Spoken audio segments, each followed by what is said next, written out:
बाप प्रभृति और रुक़ुद्स के नाम से आमीन। मसीह में आप सबकी सलामती हो। आज इतवार 28 अप्रैल पाशका का 5वां इतवार मना रहे हैं। आज की पहली तिलावत रसूलों के अमाल और उसके 9वें बाब में से ली गई है। बरनबास ने बयान किया कि किस तरह राह में खुदावंद शाऊल पर जाहिर हुआ है। ज़बूर 21 है और जिसका जमायती जवाब है, आए खुदावंद, बड़े मजमे में तेरी सनाखा हूँगा और तेरी सना करूँगा, या हालेलुया। आज की दूसरी तिलावत मुकद्दस यूहन्ना का पहला खत और उसका 3रा बाब। जैसे मैं तुम में कायम हूँ तुम मुझ में कायम रहो, जो मुझ में कायम रहता है वो बहुत सा फल लाता है।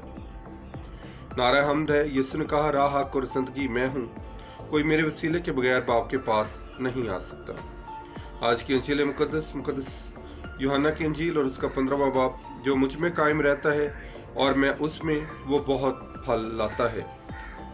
मेरे अजीजों, आज की तमाम तिलावतें हमें खुदा के साथ मुत्तहिद रहने के लिए, खुदा के साथ व्यस्त रहने के लिए, खुदा के साथ ताबेदार रहने के लिए हमें दावत देती हैं। और आज की तीनों तिलावतों का मकसद कि खुदावंद यीशु मसीह पर ईमान लाना है। खुदावंद यीशु मसीह जिस तरह बाप के ताबे रहा, इसी तरह हमें भी बाप के ताबे रहना है। खुदावंद यीशु मसीह ने अपनी तमाम जिंदगी में जो खुदावंद यीशु मसीह की जिंदगी में खूबियाँ, सबसे पहली खूबी कि वो बाप की मर्जी पर चलता रहा। दूसरा ये कि वो खुदा के साथ मुत्तहिद रहा है और बाप की मर्जी को उसने हमेशा पूरा किया है। आज की पहली तिलावत में हम शाऊल की जिंदगी पर गौर करते हैं। बरनबास बताता है कि खुदा उस पर जाहिर हुआ है, यीशु उसको नजर आया है। और इसी तरह से आज की अंजील मुकद्दस में यीशु हमसे वजाहत करते हैं। यीशु की जिंदगी को अगर हम देखते हैं तो हमारी जिंदगी का कोई लम्हा ऐसा दिखाई नहीं देता जिससे हम फालतू या गैर जरूरी कह सकें। खुदावंद यीशु मसीह की जिंदगी की 2 वजूहात की बिना पर हर लम्हा कीमती था। हर वक्त अपने बाप से मुत्तहिद रहना, हर वक्त अपने बाप की मर्जी के ताबे रहना। कामयाबी का यही राज हमारी पैरवी के लिए भी लाजमी है। इन 2 बातों की मौजूदगी में हमें अपनी जिंदगी को कारआमद बनाने के लिए कोई और शायद दरकार नहीं है। हमें रूह की जिंदगी को बरकरार रखना चाहिए। हमें हर वक्त उसकी मर्जी बजा लानी चाहिए, यानी हमें वो सब कुछ बनना और करना है जो वो हमसे चाहता है।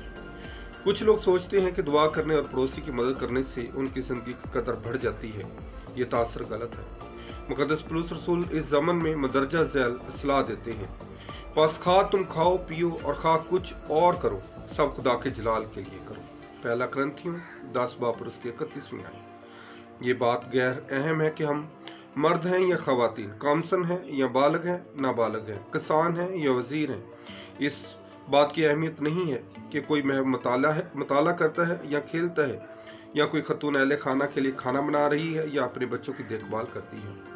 हम काम कर रहे हैं या आराम कर रहे हैं, हम जो कुछ भी करते हैं ये मसीह के लिए करते हैं।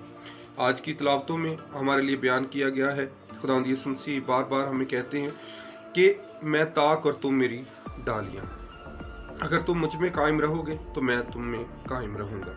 बिल्कुल इसी तरह जिस तरह बाप मुझ में कायम है और मैं बाप में कायम हूँ। तो बहुत ज़रूर है कि हम अपनी ज़िंदगी को खुदावंद यीशु मसीह के नक्शे कदम पर चलने का मौका दें और खुदावंद यीशु मसीह के साथ चलें।